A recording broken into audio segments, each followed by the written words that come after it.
berbau harum bagi nama-Mu Tuhan. Terima kasih Bapa, terima kasih. Tuhan persiapkan umat-Mu di tempat ini maupun yang ada di rumah masing-masing.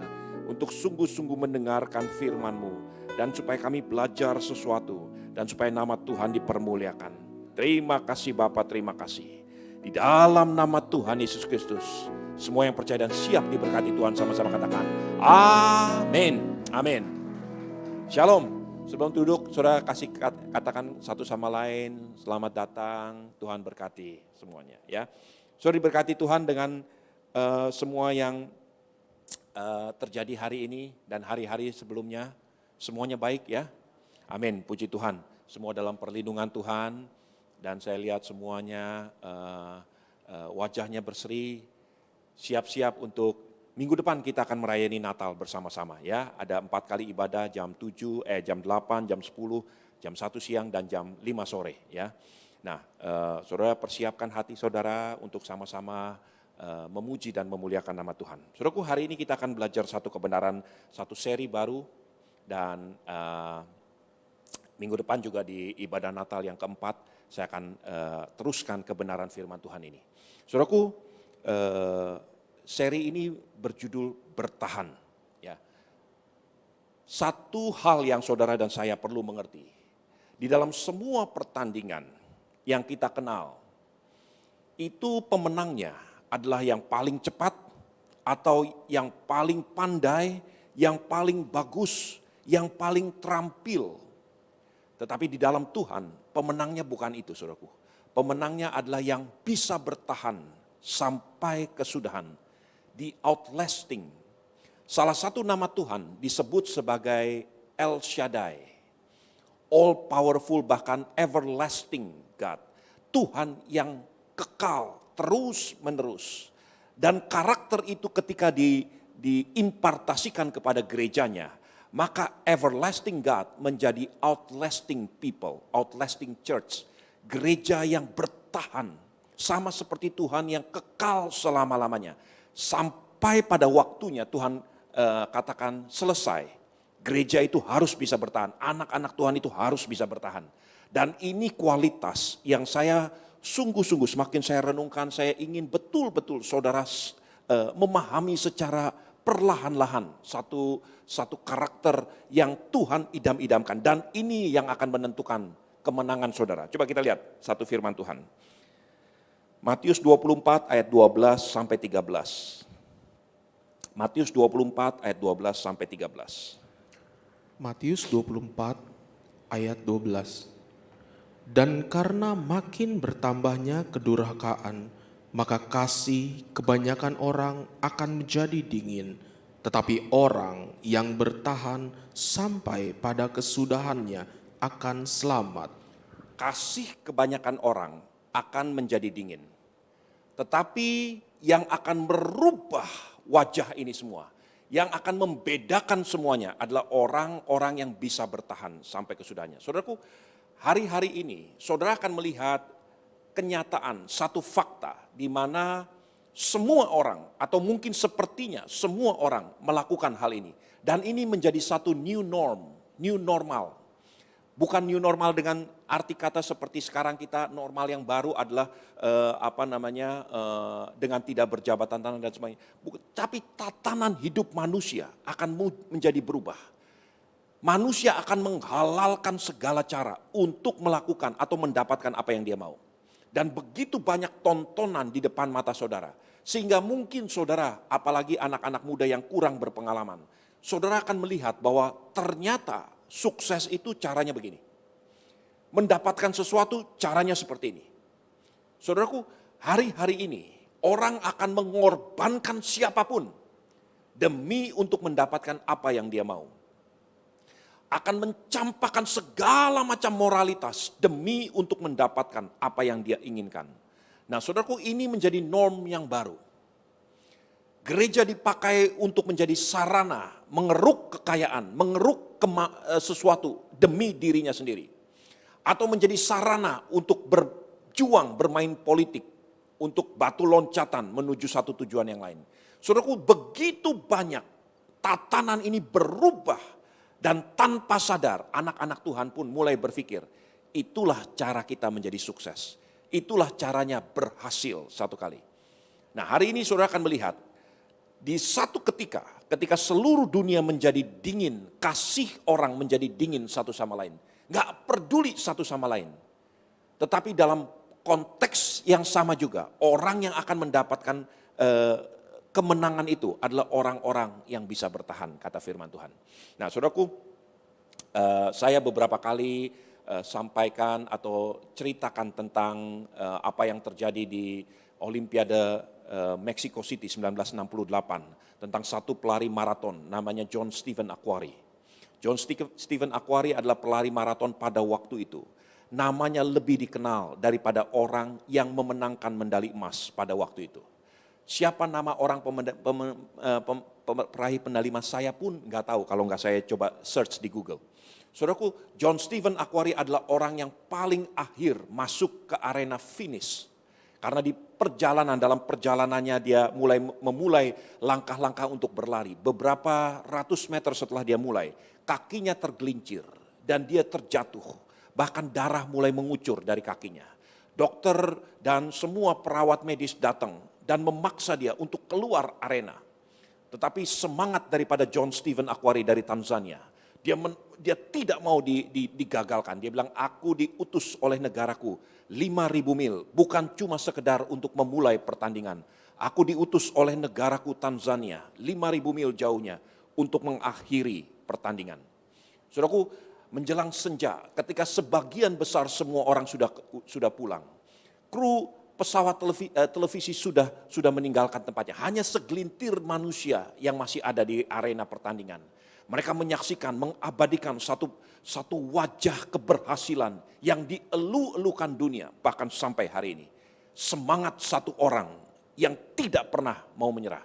Nah, hari ini saya ingin ajak saudara untuk melihat satu cuplikan. Pada waktu karena cuplikan tentang Mexico City itu saya sudah beberapa kali tampilkan. Tapi saya ingin ajak saudara untuk melihat, waktu saya merenungkan ini, tiba-tiba saya menemukan satu arena, satu pertandingan. Nah, saya akan ceritakan sedikit ya sambil multimedia persiapkan. Ada seorang kulit hitam dari Amerika, namanya Diego Morales. Diego Morales ini tidak terkenal dan ini merupakan pertandingan terakhir bagi dia. Diego Morales berjuang pada waktu itu melawan Jose Castillo dari Mexico City. Dalam pertandingan itu, saudaraku, berkali-kali Diego Morales ini dijatuh bangunkan.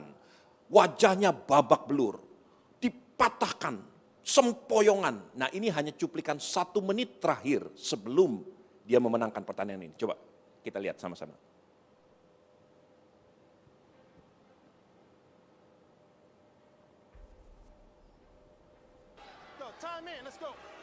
Tony Weeks checking the tape on the left-weight title fight. Oh, what a left hook by Castillo, and Corrales is down. Come to me. You all right? We'll continue? Okay. 10 as Corrales hits the canvas. Castillo looking to finish it here. He goes down again. Matters even worse now in a Get it flat on him now. dreadful round for Corrales. And if Corrales can get through this, or at least push them back, that was astonishing, and he hurts him with a hook. Corrales comes back a straight. They're all standing here. Mandalay Bay. Corrales coming back after being on the canvas. Castillo steps back. Corrales swinging. Castillo's in trouble. Weeks steps in.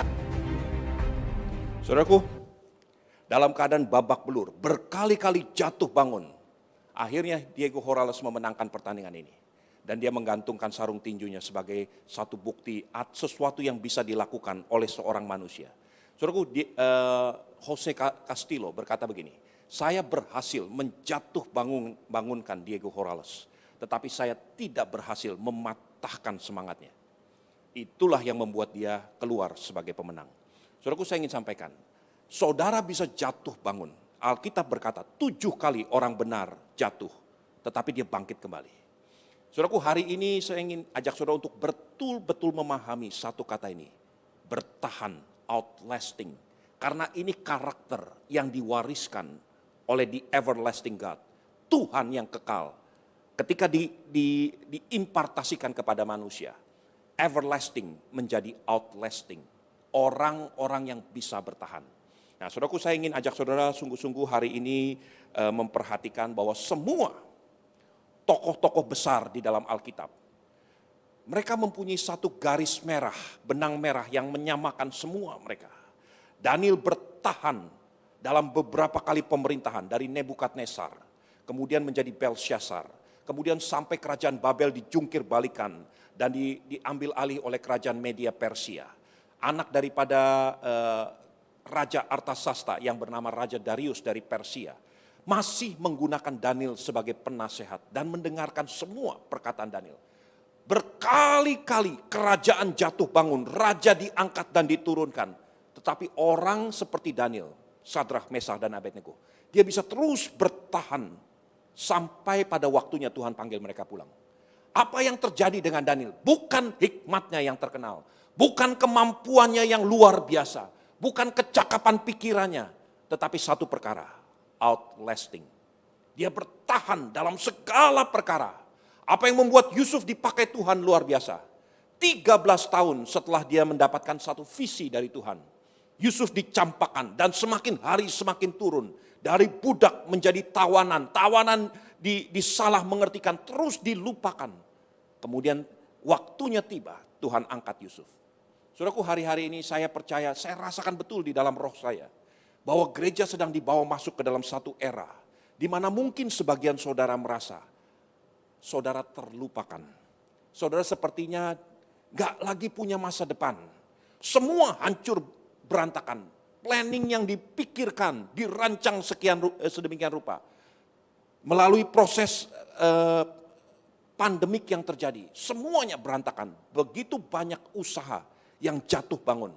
Begitu banyak rumah tangga yang jatuh bangun. Dan terpaksa harus mengatur ulang semua yang harus dia kerjakan. Saudaraku, saya ingin sampaikan, Tuhan tidak berubah. Dari zaman ke zaman, Tuhan tunjukkan satu perkara. Orang yang dipakai Tuhan adalah orang yang bisa bertahan sampai kepada kesudahannya. Nah, saudaraku, hari ini saya ingin ajak saudara untuk melihat kebenaran firman Tuhan ini. Coba kita lihat dari Yakobus 1 ayat yang ke-12. Yakobus 1 ayat yang ke-12. Yakobus 1 ayat yang ke-12. Berbahagialah orang yang bertahan dalam pencobaan, sebab apabila ia sudah tahan uji, ia akan menerima mahkota kehidupan yang dijanjikan Allah kepada barang siapa yang mengasihi Dia. Yang mendapatkan mahkota kehidupan bukan orang yang paling suci, bukan orang yang paling pandai bernyanyi, bukan orang yang bisa berkhotbah, bukan orang yang paling besar persembahannya, yang mengembalikan persepuluhan dengan tepat. Bukan itu kriterianya, tetapi orang yang bisa bertahan sampai kesudahannya. Saudaraku, ada satu buku, saudara kalau menjelang Christmas holiday, saudara nggak punya kesibukan apa-apa, saudara bisa baca buku ini. Ditulis oleh C.S. Lewis, ini salah satu buku klasik yang sangat luar biasa. Judulnya Screwtape Letter. Di dalam buku ini, Screwtape Letter ini, C.S. Lewis itu bercerita tentang satu ilustrasi. Dia katakan terjadi satu pendidikan di antara para iblis, gitu ya. Dan iblis yang paling senior memberi wejangan kepada iblis-iblis junior, gitu ya, tuyul-tuyul istilahnya. Ya. Nah, wejangannya ini adalah satu strategi yang paling jitu yang bisa membawa sorak-sorai di antara para iblis. Wah, semua iblis ini mendengarkan baik-baik. Apa strategi yang paling jitu untuk membuat sorak-sorai di neraka? Jadi bukan hanya sorak-sorai di surga ketika satu orang bertobat. Di antara iblis itu akan ada satu strategi untuk mendapatkan ini. Nah, strateginya begini, dia bilang. Ketika satu orang anak Tuhan hampir mencapai mahkota kehidupan itu, dan engkau gagalkan langkahnya, engkau buat dia berbalik arah, maka itulah yang akan membawa sorak-sorai luar biasa di antara para iblis. Saya renungkan betapa benar hal ini. Karena ketika satu langkah lagi, saudara akan mencapai tujuan yang Tuhan rancangkan, dan kau berbalik arah, maka itulah waktunya iblis akan bersorak-sorai. Saudaraku, Itu sebabnya hari ini saya ingin sampaikan, jangan ada satu orang pun yang menyerah di tengah jalan. Mungkin jalan itu satu langkah sebelum mencapai tujuan Tuhan. Kita nggak pernah tahu, tapi Tuhan tahu. Dan hari ini kalau saudara betul-betul perhatikan terus sampai beberapa waktu ke depan, saudara akan melihat dan belajar satu perkara. Tuhan mau saudara menjadi orang-orang yang bisa bertahan di outlaster, orang-orang yang bisa mewarisi satu karakter everlasting God, yaitu orang yang bisa bertahan sampai rencana Tuhan digenapi. Nah, untuk hari ini saudara, kita akan belajar dari satu pribadi, namanya Ayub. Saudara, saya minggu depan di ibadah Natal yang keempat, saya juga akan bicara tentang ini, saya akan teruskan ini. Karena rahasianya itu kita akan bicarakan minggu depan. Saudaraku, saya ingin ajak saudara untuk kalau saudara punya waktu, hanya 42 pasal dari kitab Ayub. Mungkin saudara sudah baca, tapi nggak ada salahnya. Minggu ini saudara baca lagi kitab Ayub. Saya udah ratusan kali baca kitab Ayub. Dan saya terkagum-kagum dengan rahasia yang Tuhan ingin sampaikan melalui satu pribadi, satu kehidupan ini, kitab Ayub ini. Ya. Hanya 42 pasal, kalau saudara baca betul-betul 6 pasal satu hari, 1 minggu saudara akan selesai. Ya. Nah, saudaraku, kita akan lihat dari satu pribadi ini yang namanya Ayub, bagaimana secara garis besar saya ingin sampaikan. Ada 42 pasal dari kitab Ayub. Sebagian besar manusia, mungkin saudara termasuk, saya juga termasuk salah satunya dahulunya. Kita mengenal Ayub dari hanya sebagian kecil daripada apa yang dituliskan oleh firman Tuhan. 2 pasal pertama dari kitab Ayub itu melukiskan bagaimana seorang yang sangat tersohor, orang yang sangat luar biasa, orang terkaya di timur yang hidup di tanah Uz. Orang itu dihancurkan sampai ke level yang paling rendah. Bisnisnya hancur, semua kekayaannya habis, anak-anaknya 10 mati semuanya dalam waktu seketika. Istrinya mengutuki dia dan sakit penyakit kulit mulai merajalela tubuhnya. Teman-temannya meninggalkan dia. Itu semua dikisahkan dalam 2 pasal pertama. Kehancuran demi kehancuran terjadi dalam 1 hari. Ayub seperti spiral down, terus merosot ke bawah sampai dia duduk di bawah debu tanah. Dia ambil debu, dituangkan ke kepalanya. Betul-betul gak punya harapan lagi, hancur total. Bahkan dari mulut Ayub sendiri berkata begini, kalau saya mati itu lebih baik. Saudara pernah mengalami hal seperti itu? Tekanan hidup sedemikian beratnya sampai kematian itu mungkin satu pilihan yang lebih baik daripada bertahan hidup seperti ini. Nah, itu Ayub mengalami itu.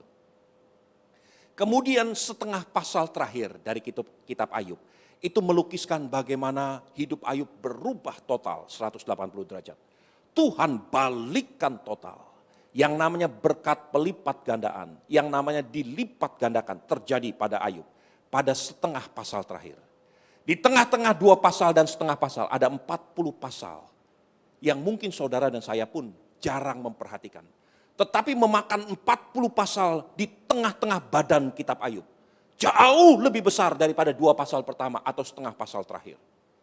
Saudaraku, begitu luar biasanya ditaruh detail percakapan antara sahabat-sahabat Ayub dengan Ayub. Dan kemudian intervensi Tuhan. Dan kita lupa, kenapa sampai begitu banyak kontribusi, tulisan di dalam badan kitab Ayub ini. Yang kita mungkin gak pernah sadar untuk menyelidiki. Semua kita, saya juga termasuk. Ketika ditanya atau melukiskan apa yang kita tahu tentang Ayub. Kita lukiskan bagaimana Ayub jatuh luar biasa dan kemudian dipulihkan luar biasa. Kita hanya bisa mengutip 2 pasal pertama dan setengah pasal terakhir. Tapi di tengah-tengah kitab Ayub ada 40 pasal yang gereja Tuhan seringkali abaikan. Seakan-akan gak terlalu penting percakapan-percakapan ini. Tapi waktu saya mulai merenungkan beberapa waktu terakhir ini, saya baca betul-betul. Ternyata detail yang terjadi di tengah-tengah badan kitab Ayub ini, itu melukiskan satu strategi yang luar biasa, yang Tuhan ingin sampaikan kepada gerejanya. Itu sebabnya dituliskan begitu detailnya dalam satu badan yang jauh lebih luas, jauh lebih lebih panjang lebar daripada cuma sekedar happy ending.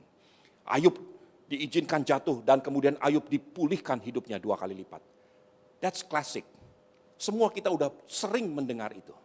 Tetapi ada rahasia yang kalau saudara betul-betul perhatikan di tengah-tengah badan itu, baru saudara bisa mengerti. Nah, saudaraku, saya ingin ajak saudara untuk perlahan-lahan melihat karena waktu yang terbatas, saya nggak akan bacakan seluruhnya. Tapi saya kembali lagi saya ingin sampaikan, saudara luangkan waktu, baca 1 kitab Ayub ini. Nanti minggu depan kita akan lihat rahasia untuk semua jawaban dari semua pertanyaan dalam kehidupan manusia. Saudaraku, kitab Ayub ini dimulai dari kejatuhan Ayub. Setelah Ayub jatuh hancur habis-habisan, hartanya satu persatu hilang, habis dirampas orang, dibakar, semuanya habis, jadi miskin total. Kemudian bukan hanya itu, anak-anaknya 10 mati 1 hari. Saudara bisa bayangkan, sebagai orang tua, menghadapi peti mati anakmu itu gak mudah. Sekarang menghadapi peti mati anakmu, 10-10-nya ada di depan mata saudara. Itu lebih sulit lagi. Dan kemudian setelah saudara beranjak pulang, luka-luka bakar, luka-luka kulit itu mulai muncul seperti nanah yang pecah-pecah dari kulit tubuhmu. Begitu gatal sampai Alkitab menyatakan Ayub ambil beling, digosok-gosoknya, digaruk-garukan ke tubuhnya. Karena begitu menyekat dan begitu mengganggu daripada Ayub. Kulitnya itu menjadi lumpuh seperti mungkin orang yang kena kanker kulit gitu ya. Dan dia begitu kesakitan, gatal-gatal di seluruh tubuhnya. Dia duduk di atas debu dan dia mengucap syukur kepada Tuhan. Saudaraku, dalam keadaan semua ini ada 3 orang sahabat daripada Ayub datang kepada Ayub. Nah, hari ini saya ingin ajak saudara untuk bisa bertahan. Perhatikan 2 perkara. Yang pertama, perhatikan siapa dan perhatikan suara daripada sahabat-sahabatmu. Kenalkah saudara siapa sahabatmu? Dan perhatikan suara sahabat. Yang kedua, kenali siapa musuhmu yang terberat. Dan perhatikan suara musuhmu yang bisa menggagalkan langkahmu. 2 perkara ini saudara harus betul-betul fahami sebelum saudara bisa bertahan. Nah, saya mau usul kepada saudara. Kalau saudara bingung siapa ya sahabat saya ya? Sahabat saya ini Pak Hani atau Pak Asyong atau Pak ini atau Pak itu dan sebagainya. Saudaraku, saya ingin sampaikan, itu semua baik. Tetapi Alkitab penuh dengan tokoh-tokoh. Orang-orang yang sudah terlebih dahulu berjalan melalui hidup ini. Dan mereka meninggalkan jejak-jejak itu. Mereka meninggalkan catatan hidupnya bagi saudara dan bagi saya. Seorang sahabat, kata firman Tuhan, menaruh kasih setiap waktu. Seorang sahabat memberikan tanda-tanda jalan keluar pada waktu kesesakan. Kalau saudara belum punya sahabat yang sungguh-sungguh, boleh saya usul, bersahabatlah dengan hamba-hamba Tuhan yang ada di dalam Alkitab. Kalau saudara mau belajar bagaimana saudara bisa berhasil sampai kesudahannya, belajar dari hidup Abraham, belajar dari Musa, belajar dari Yakub, belajar dari Ishak, belajar dari Yusuf, dan hari ini kita akan belajar dari seorang sahabat namanya Ayub. Dia akan menjadi seorang sahabat yang menaruh kasih setiap waktu. Dia akan meninggalkan jejak-jejak bagi saudara dan saya. Dia akan memberitahu bagaimana saudara dan saya bisa bertahan sampai kesudahan. Karena dia sudah mengalami hal ini. Dan dia akan memberikan satu catatan rahasia bagi saudara dan saya. Ini penting sekali. Saudara betul-betul perhatikan. Ini usul saya. Kalau saudara belum tahu persis siapa sahabat-sahabatmu, belajar bersahabat dengan tokoh-tokoh yang Tuhan tuliskan nama-namanya. Karena mereka belajar dari Tuhan. Langkah-langkah hidup mereka itu dicatat di dalam Alkitab. Supaya saudara dan saya belajar dan mengikuti contoh-contoh ini. Itu seorang sahabat. Nanti kita pada waktu menjelang akhir saudara akan melihat siapa musuhmu yang bisa menggagalkan langkah hidupmu. Perhatikan suaranya. Ada 3 teman atau sahabatnya dikatakan teman-teman Ayub, Elifas, Bildad, dan Sofar. Pada akhir daripada tengah-tengah badan dari kitab Ayub, ada sahabat yang keempat namanya Elihu. Datang dan mereka mulai bercakap-cakap dengan Ayub. Saudara melihat dan saudara perlahan-lahan perhatikan bagaimana spiral down persahabatan itu mulai berubah. Ya, coba lihat ya. Yang pertama Ayub 2 ayat 11 sampai 13. Ayub 2 ayat yang 11 sampai dengan ke-13. Ketika ketiga sahabat Ayub mendengar kabar tentang segala malapetaka yang menimpa dia, maka datanglah mereka dari tempatnya masing-masing, yakni Elifas, orang teman, dan Bildad, orang Suah, serta Zofar, orang Naama. Mereka bersepakat untuk mengucapkan bela sungkawa kepadanya dan menghibur dia. Ketika mereka memandang dari jauh, mereka tidak mengenalnya lagi. Lalu menangislah mereka dengan suara nyaring. Mereka mengoyak jubahnya dan menaburkan debu di kepala terhadap langit. Lalu mereka duduk bersama-sama dia di tanah selama 7 hari 7 malam. Seorang pun tidak mengucapkan sepatah kata kepadanya karena mereka melihat bahwa sangat berat penderitaannya. Ini 3 sahabat yang datang kepada Ayub, Elifas, Bildad, dan Sofar. Ketiganya bersepakat untuk melakukan penghiburan dan mengucapkan bela sungkawa. Itu tujuannya, ayat 11 berkata begini, mereka bersepakat untuk mengucapkan bela sungkawa dan menghibur Ayub.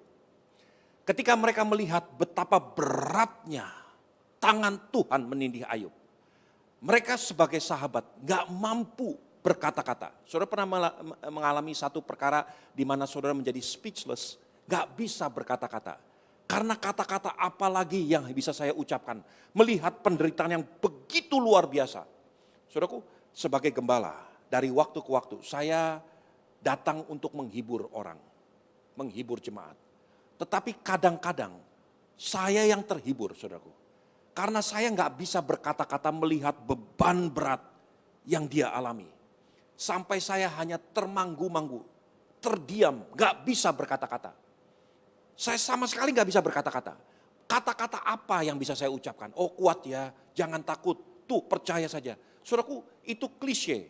Sesuatu yang terlalu dibuat-buat kalau saya katakan. Karena saya tahu betul betapa beratnya penderitaan dia. Dan belum tentu saya pun bisa kuat seperti itu. Saya hanya pegang tangannya dan saya berdoa buat dia. Saya dengarkan dia punya keluh kesah, kemudian saya pulang. Saudaraku, saya betul-betul gak mampu berkata-kata. Dan ini yang terjadi dengan Elifas, Bildad, dan Sofar. Dia melihat Ayub begitu menderitanya. Mereka duduk di tanah, mereka mengoyakkan jubahnya. Mereka juga mengambil debu tanah dituangkan ke kepalanya. Dan mereka diam 7 hari 7 malam. Gak mengeluarkan sepatah kata pun. Betapa penderitaan Ayub itu masuk ke dalam hati nurani mereka. Mereka bisa merasakan betapa beratnya penderitaan Ayub ini. Betapa susahnya Ayub ini. Betapa murninya hati sahabat-sahabat ini. Orang-orang yang bisa menaruh belas kasihan. Bisa merasakan beban berat yang dialami Ayub. Tetapi setelah 7 hari. Dari rencana penghiburan berubah. Kita lihat. Ayub 4 ayat 1 sampai 2. Penghiburan berubah menjadi teguran. Ayub 4 ayat yang pertama. Maka berbicaralah Elifas orang teman, kesalkah engkau bila orang mencoba berbicara kepadamu? Tetapi siapakah dapat tetap menutup mulutnya? Sekarang lihat Ayub 5 ayat 17. Ayub 5 ayat yang ke-17. Sesungguhnya berbahagialah manusia yang ditegur Allah, sebab itu janganlah engkau menolak didikan yang maha kuasa. Masih sopan, tetapi penghiburan sudah berubah, warnanya mulai pudar menjadi teguran. Sekarang Elifas mulai merasionalisasikan apa yang terjadi dengan Ayub dengan satu pola pandang yang disebut conventional morality. Moralitas konvensional, artinya only good things happen to good people. Hal-hal baik pasti terjadi dengan orang benar dan hal buruk hanya terjadi buat orang jahat. Itu conventional morality yang dipercaya oleh 3 orang sahabat-sahabat Ayub. Dan semua kita termasuk saya, karena Alkitab sendiri bicara begitu. Di dalam kitab Ulangan, Tuhan mengatakan kepada Musa, pilihlah kutuk atau berkat. Kalau engkau hidup begini, begini, begini, dan begini, maka berkat akan turun kepadamu. Tetapi kalau engkau keluar dari rencana Tuhan begini, begini, begini, dan begini, maka kutuk yang akan terjadi. Dari hal ini, agama mencabut satu konsep, conventional morality. Moralitas berdasarkan pola pikir konvensional. Kalau benar, maka pasti diberkati. Kalau salah, pasti dihukum. Dan itu dipegang oleh teman-teman Ayub. Elifas awalnya ingin menghibur, sekarang mulai menegur. Jangan kesal kalau saya tegur. Kalau Tuhan mendatangkan teguran, itu baik dan sebagainya. Dari teguran berubah menjadi penghakiman. Coba lihat Ayub 11 ayat yang pertama sampai 3. Ayub 11 ayat yang pertama. Maka berbicaralah Zofar, orang Naama. Apakah orang yang banyak bicara tidak harus dijawab? Apakah orang yang banyak mulut harus dibenarkan? Apakah orang harus diam terhadap bualmu? Dan kalau engkau mengolok-olok, apakah tidak ada yang mempermalukan engkau? Teguran menjadi penghakiman. Sekarang Zofar bukan hanya menegur, dia mulai menghakimi Ayub sahabatnya. Dia mulai mengeluarkan tekanan lebih berat lagi kepada Ayub. Dan dia mulai mengatakan atas nama Tuhan mendatangkan tekanan. Dia pegang conventional morality ini dan digunakan untuk menekan, bahkan menghakimi Ayub. Dan bukan sampai di situ. Penghakiman berubah menjadi satu kutukan. Coba lihat Ayub 15 ayat yang pertama sampai 6. Ayub 15 ayat yang pertama. Maka Elifas orang teman menjawab, apakah orang yang mempunyai hikmat menjawab dengan pengetahuan kosong dan mengisi pikirannya dengan angin? Apakah ia menegur dengan percakapan yang tidak berguna dan dengan perkataan yang tidak berfaedah? Lagi pula, engkau melenyapkan rasa takut dan mengurangi rasa hormat kepada Allah. Kesalahanmu lah yang mengajar mulutmu dan bahasa orang licik yang kau pilih. Mulutmu sendirilah yang mempersalahkan engkau, bukan aku. Bibirmu sendiri menjadi saksi menentang engkau. Elifas mulai mengutuk dan mulai mengatakan kesalahanmu yang mendatangkan semua ini. Sekarang kutuk berubah menjadi tuduhan yang sangat bengis dan jahat. Coba lihat Ayub 22 ayat 5 sampai 10. Ayub 22 ayat yang kelima. Bukankah kejahatanmu besar dan kesalahanmu tidak berkesudahan? Karena dengan sewenang-wenang engkau menerima gadai dari saudara-saudaramu dan merampas pakaian orang-orang yang melarat. Orang yang kehausan tidak kau beri minum air, dan orang yang kelaparan tidak kau beri makan.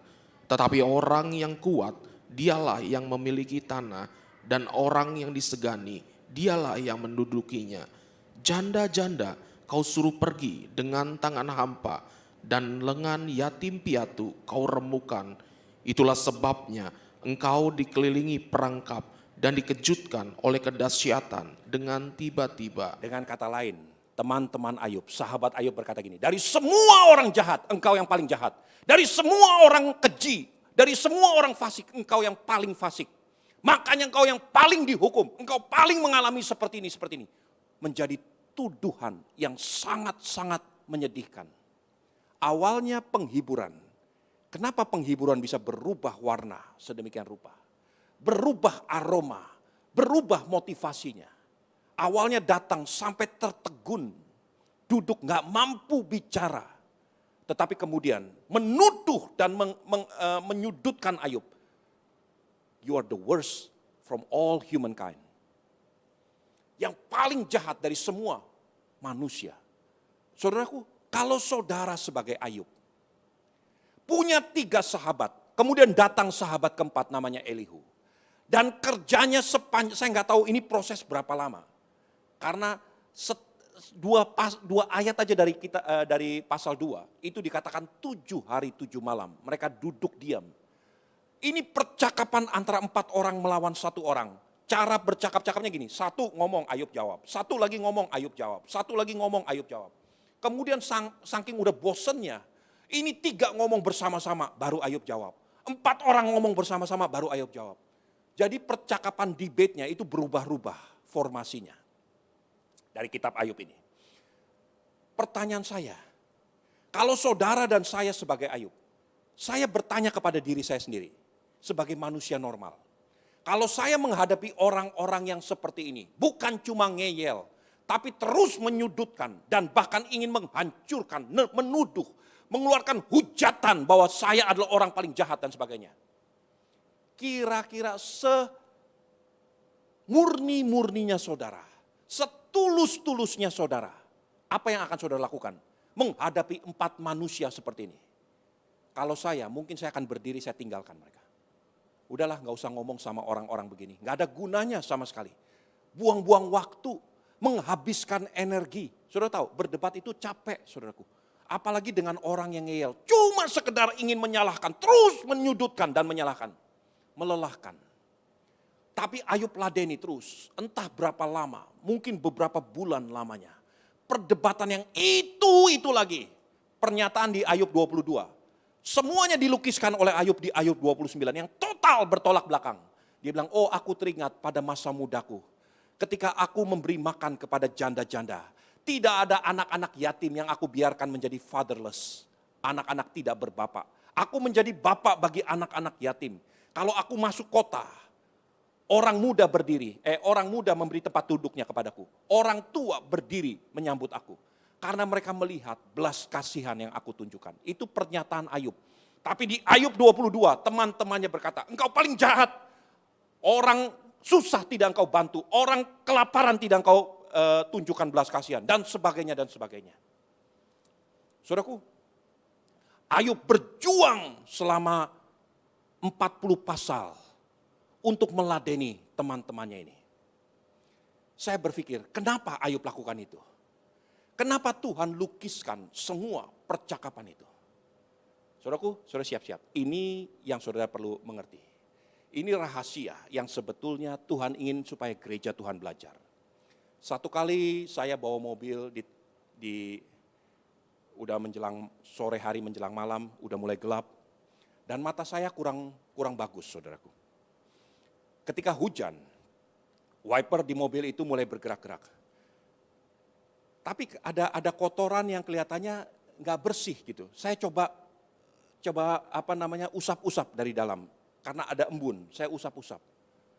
Wiper itu coba bergerak lagi. Tapi ini ada kotoran, mungkin kayak kotoran burung kena ke kaca mobil. Itu nggak bersih-bersih sehingga mengeluarkan seperti kotoran yang melekat di mobil. Saya kencangkan wiper, tetap aja nggak bersih-bersih. Karena nggak punya pilihan. Saya tetap nyalakan wiper sampai saya sampai di tujuan. Udah itu saya lupa. Besok paginya baru saya mau pergi lagi. Ternyata ketika saya mau pergi, baru saya sadar kotoran itu tidak ada di luar daripada kaca mobil. Kotoran itu karena tangan saya yang mencoba mengelap kaca mobil dari dalam. Ternyata ada bekas coklat sepertinya. Saya pikir itu kotoran dari luar. Tapi kotoran itu ternyata adalah kotoran dari dalam yang saya sendiri kotori. Kotoran yang dari dalam tidak bisa dibersihkan oleh wiper sekeras apapun. Saudaraku, dan kotoran di luar kalau di mobil harusnya nggak bisa masuk ke dalam. Tetapi bagaimana dengan jiwa manusia? Bisakah kotoran di luar masuk ke dalam? Kalau sampai itu bisa masuk ke dalam, meresap sampai menjadi kotoran di dalam diri manusia, di dalam jiwa manusia. Kotoran ini tidak bisa dibersihkan dari luar. Ini harus dibersihkan dari dalam. Saudaraku, inilah bedanya mobil dengan manusia, jiwa manusia. Di luar akan banyak orang yang saudara pikir itu disebut sahabat. Mereka akan memberikan nasihat, mereka akan memberikan penghiburan. Penghiburan berubah menjadi teguran, teguran berubah menjadi penghakiman. Penghakiman berubah menjadi tuduhan, bahkan tuduhan yang sangat keji. But that's up to you. Terserah saudara. Saudara akan apakan semua masukan-masukan itu. Apakah saudara akan terima mentah-mentah? Mungkin ada orang yang berkata gini, saya menemukan beberapa orang dalam counseling, orang-orang yang sulit untuk mengerti rencana Tuhan. Karena dia merasa hidupnya sia-sia. Saya ini udah gak berguna, saya ini gagal, saya ini jelek, saya ini produk yang jahat dan sebagainya. Karena semua itu suara-suara dari luar yang terlalu sering dibicarakan orang tentang kita. Mungkin orang tuamu, mungkin teman-temanmu, mungkin gurumu, mungkin saudara pernah dilecehkan. Dan semua itu dibiarkan meracuni pikiran kita. Iya, ternyata saya itu gak bagus-bagus amat. Ternyata itu saya gak berguna. Ternyata itu saya jahat. Dan udahlah, daripada begini terlanjur saya jahat. Lebih baik jahat sekalian. Saudaraku, kalau saudara mengambil kesempatan untuk membiarkan pengaruh dari luar masuk ke dalam, that is your worst enemy.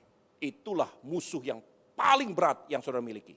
Saudara gak akan mungkin bisa bertahan ketika musuh yang dari dalam mulai mengotori pikiranmu sendiri, mulai mengotori jiwamu sendiri. Saudara sendiri percaya engkau orang berdosa. Saudara sendiri percaya engkau orang jahat. Saudara sendiri percaya gak ada masa depan bagimu. Saudara sendiri percaya Tuhan tidak berkenan dalam hidupmu. Karena pengaruh dari luar yang saudara terima sebagai kebenaran dari dalam. Ada orang berkata begini, kebohongan yang terlalu sering dibicarakan, disampaikan, lama-lama berasa seperti kebenaran.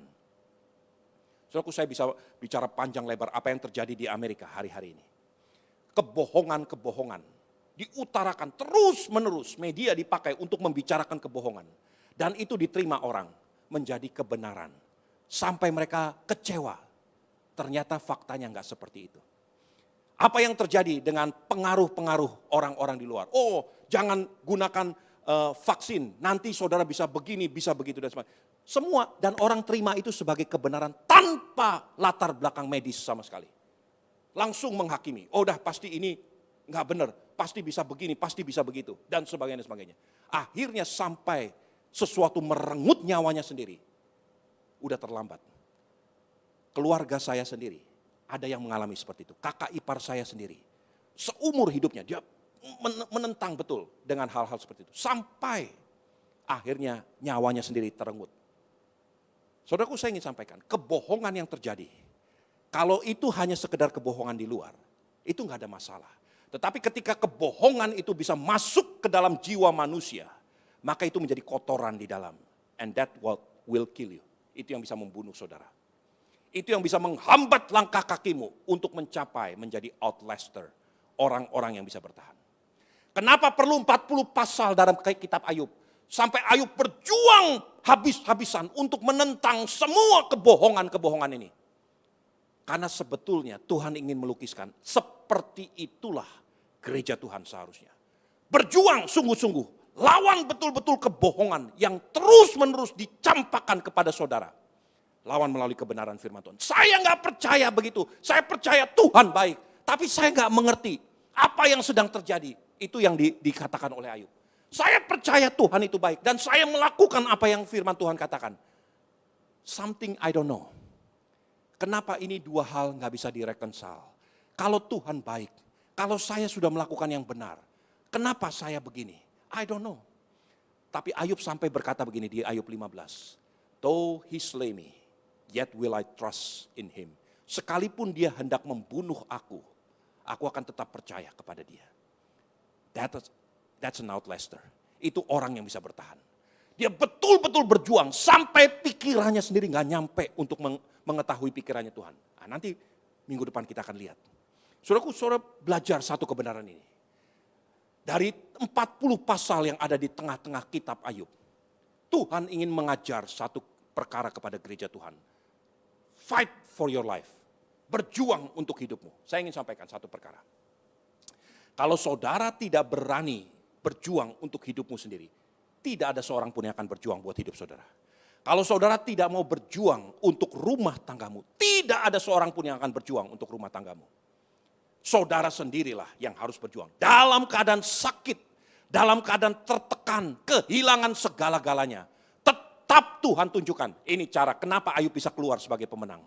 Karena dia struggle, dia berjuang selama 40 pasal sungguh-sungguh. Untuk melawan kebohongan demi kebohongan. Ayub tahu satu perkara, musuh yang paling berat adalah musuh yang di dalam, bukan musuh yang di luar. Saudara tahu siapa musuhmu yang terbesar? That's yourself, dirimu sendiri. Ketika dirimu memutuskan untuk memerangi dirimu sendiri, mengambil kebohongan itu menjadi alat untuk menghancurkan dirimu sendiri, saudara pasti hancur. That's up to you. Sekalipun saudara nggak punya kekuatan, lemah seperti Ayub, sakit, ditinggalkan, nggak punya apa-apa, tetapi punya satu modal. Dia menang, membentengi dirinya sendiri dengan terus menjaga supaya kejahatan di luar tidak masuk ke dalam. Ayub keluar sebagai orang yang bisa bertahan. Ada satu daripada 7 keajaiban dunia yang namanya The Great Wall of China. Ada beberapa orang berkata satu-satunya bangunan di muka bumi yang bisa dilihat dari luar angkasa, itu adalah The Great Wall of China. Saya nggak tahu apakah benar, saya nggak pernah keluar angkasa. Katakanlah betul, karena memang betul-betul gigantic itu yang namanya The Great Wall of China. Dibangun oleh Cina pada waktu itu. Karena waktu itu Cina itu nggak sebesar ini. Itu adalah bagian luar daripada kerajaan China pada waktu itu. Dibangun untuk melindungi inner China dari musuhnya yang di luar, yaitu kerajaan Mongolia. Dibangun sedemikian rupa. Saudara tahu, Mongolia tidak perlu menghancurkan tembok itu untuk mengalahkan Cina pada waktu itu. Dia cukup mempengaruhi penjaga pintu dengan menyogoknya dengan uang sogokan. Dan dia bisa meracuni seluruh Cina dari sekedar menyogok dan masuk lewat pintu dari tembok raksasa itu. Saudaraku, ini satu filosofi perang yang saudara perlu belajar. Untuk menghancurkan satu kubu pertahanan, saudara hanya perlu untuk masuk menyusup sampai ke dalam. Begitu musuh sudah ada di dalam, saudara pasti hancur. Saudaraku, ini satu perkara yang betul-betul saya ingin tekankan kepada semua gereja Tuhan, semua anak-anak Tuhan. Lindungi dirimu sendiri, jaga kebenaran firman Tuhan, percaya sungguh kepada kebenaran firman Tuhan. Karena firman Tuhan inilah menjadi modal. Saudara akan menghadapi begitu banyak perkara untuk menyatakan ini nggak benar, itu nggak benar dan sebagainya. Jaga, protect itu sungguh-sungguh supaya saudara kuat, kokoh, dan ini yang bisa membuat saudara bertahan. Tahun 1939, dari tahun 1935 sampai tahun 45, Eropa digoncang-ganjingkan oleh satu pribadi yang namanya Adolf Hitler. Dia membangun satu partai namanya Nazi, nasionalis sosialis. Nazi menjadi begitu kuat dan Nazi tidak hanya puas untuk menguasai Jerman Raya. Nazi mulai mengembangkan sayapnya ke kanan ke kiri, menyerang seluruh Eropa Barat. Beberapa negara Eropa tidak perlu sampai Nazi menembakkan satu peluru pun untuk mereka bertekuk lutut di bawah kaki Nazi. Polandia, Austria, Jerman tidak menembakkan satu peluru pun untuk menaklukkan mereka. Mereka menyerahkan diri dengan sukarela. Mereka menyerahkan orang-orang Yahudi yang ada di negara mereka sebagai upeti bagi Adolf Hitler. Ketika hampir seluruh Eropa tunggang langgang di bawah pemerintahan Nazi. Tahun 1939, Inggris Raya dipimpin oleh seorang Perdana Menteri, namanya Neville Chamberlain. Neville Chamberlain itu terpengaruh dengan propaganda daripada Nazi. Tiap-tiap hari, televisi swasta, televisi di seluruh Eropa menggembar-gemborkan, menantang Chamberlain seperti Goliat menantang Daud. Dan Chamberlain menjadi kecut hati. Dia takut, dia katakan, perhatikan pemimpinmu. Kalau dia berani melangkahkan kaki melawan Nazi Jerman, Nazi akan membuat Inggris Raya berlumuran darah anak-anak muda dari kerajaan Inggris sendiri. Dan itu dipropagandakan terus-menerus, ditakut-takuti. Sampai kerajaan Inggris sendiri ketakutan. Parlemen Inggris mengambil sikap untuk lebih baik menyerah. Lebih baik membicarakan perjanjian damai dengan Adolf Hitler daripada berperang melawan Adolf Hitler. Chamberlain mempunyai seorang bawahan, seorang seperti menteri yang menguasai seluruh angkatan laut daripada Inggris Raya. Namanya Winston Churchill. Churchill menjadi satu-satunya pribadi yang menentang untuk menyerah kepada Adolf Hitler. Dia katakan, jangan menyerah, kita masih kuat, kita akan berjuang habis-habisan. Jangan takut dengan propagandanya. Karena kepepet, Neville Chamberlain tahun 1940 mengundurkan diri. Sehingga kemudian memuluskan jalan bagi Winston Churchill naik menjadi Perdana Menteri Inggris. Saudara tahu, sekarang Winston Churchill punya satu masalah, yaitu musuh yang ada di dalam, yang sudah sempat masuk ke dalam. Pengaruh daripada luar yang sudah menggerogoti apa yang ada di dalam kerajaan Inggris. Saudara, Winston Churchill berdiri di hadapan parlemen yang sebagian besar, 90% lebih, menantang Winston Churchill untuk menyerah kalah terhadap Jerman. Supaya nggak mengorbankan satu nyawa pun daripada tentara Inggris. Perdebatan yang sengit terjadi berjam-jam antara Perdana Menteri Winston Churchill dengan seluruh parlemen, the House of Commons dari Inggris Raya. Sampai kemudian seorang bertanya, apa strategi yang kau tawarkan? Apa yang kau berani tawarkan kepada negara, kepada motherland, kepada negara Inggris ini? Untuk kita harus berperang melawan Nazi Jerman. Winston Churchill memberikan satu pidato yang sangat terkenal. Dia katakan ini, I offer you nothing but my tears, my blood, my sweat, and my toils. Aku tidak menawarkan apapun kecuali air mataku, darahku, kerja kerasku, dan keringatku. We shall never give in. We shall fight on the beaches. Kita harus bertempur di setiap perairan-perairan Inggris Raya. We shall never give in. Never. Saudaraku, perkataan daripada Winston Churchill itu membakar semangat rakyat Inggris.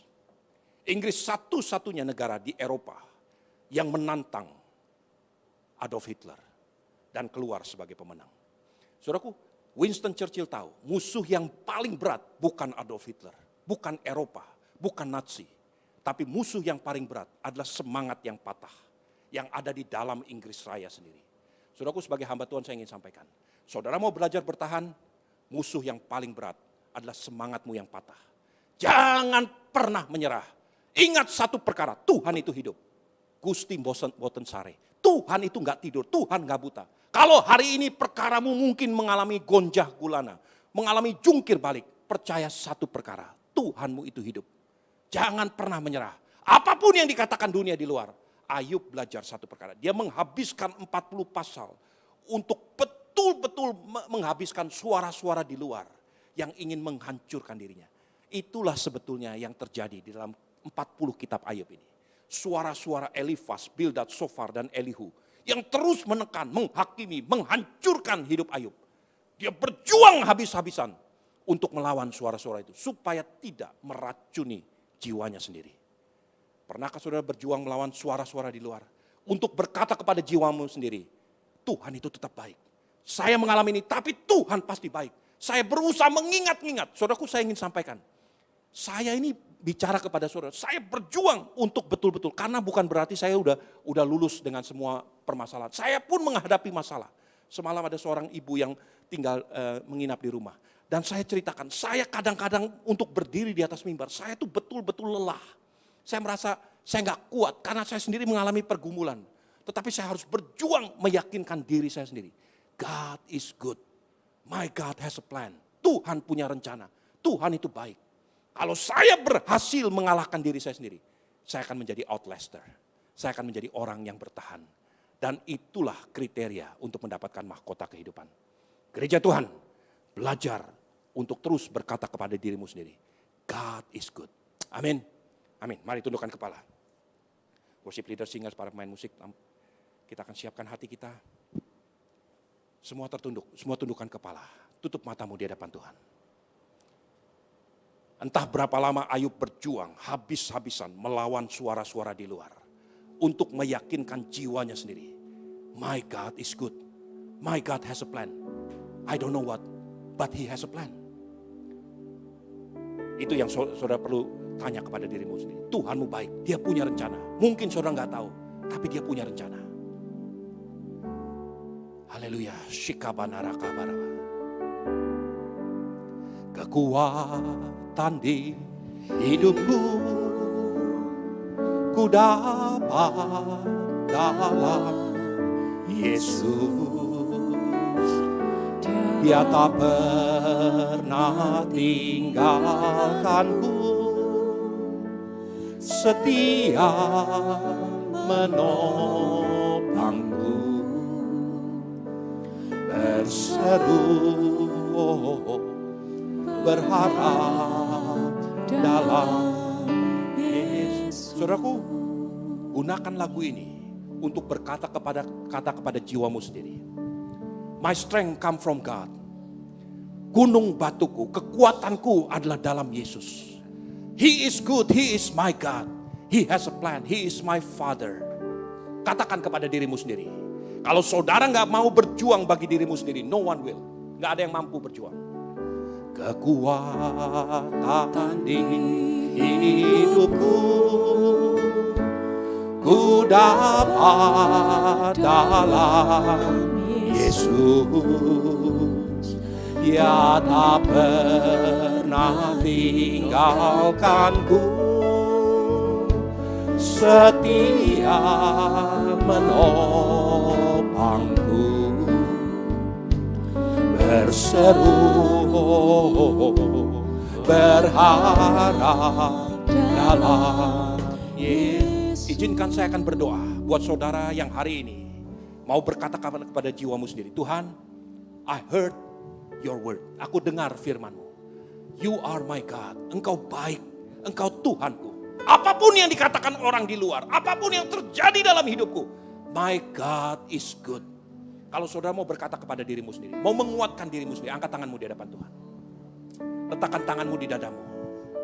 Ajaib Kau Tuhan, penuh kuasa, sanggup lihat keadaanku dalam tangan-Mu, seluruh hidupku tak akan goyah. Katakan ajaib Tuhanku. Haleluya. Ajaib Kau Tuhan, penuh kuasa, sanggup pulihkan. Tuhan, hamba berdoa hari ini untuk setiap tangan yang tertumpang di dada masing-masing. Tuhan, mereka mengambil keputusan bahwa mereka percaya kepada firman-Mu, sekalipun yang mereka lihat tidak sesuai dengan apa yang mereka harapkan. But God is good. Tuhan punya rencana bagi umat-Mu dalam nama Tuhan Yesus Kristus. Tuhan, biarkan mata mereka melihat campur tangan Tuhan dalam hidupnya. Biarkan anak cucu mereka melihat dan mempermuliakan nama Tuhan. Karena melihat hidup papa mama yang berkenan di hadapan Tuhan. Dalam nama Tuhan Yesus Kristus. Yang terjadi dalam hidup masing-masing umat. Haleluya. Mari bangkit berdiri saudaraku. Katakan kepada Allahmu, angkat tanganmu, sembah Tuhanmu. Ajaib Kau Tuhan. Haleluya, haleluya. Ajaib Kau Tuhan, penuh kuasa, sanggup pulihkan keadaanku dalam tangan-Mu, seluruh hidupku tak akan goyah selamanya. Mari kita satukan hati kita untuk berdoa. Bapa kami, Bapa kami yang ada dalam kerajaan surga, dikuduskanlah nama-Mu. Datanglah kerajaan-Mu, jadilah kehendak-Mu di bumi seperti di surga. Berikanlah kami pada hari ini makanan kami yang secukupnya. Dan ampunilah kami akan kesalahan kami, sama seperti kami juga mengampuni orang yang bersalah kepada kami. Dan jangan membawa kami ke dalam pencobaan, tetapi lepaskanlah kami daripada yang jahat. Karena Engkaulah yang punya kerajaan dan kuasa dan kemuliaan sampai selama-lamanya. Ajaib Kau Tuhan, penuh kuasa, sanggup pulihkan keadaanku dalam tangan-Mu, seluruh hidupku tak akan goyah selamanya. Sekarang gereja Tuhan, angkatlah kedua tanganmu.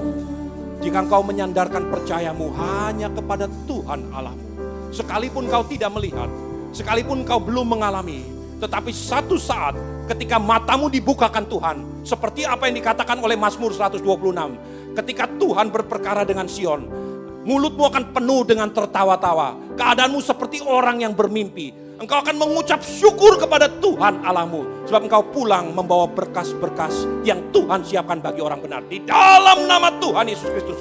Biar itu terjadi dalam hidupmu mulai hari ini sampai selama-lamanya. Dalam nama Tuhan Yesus Kristus. Semua yang percaya dan sudah diberkati sama-sama katakan amin.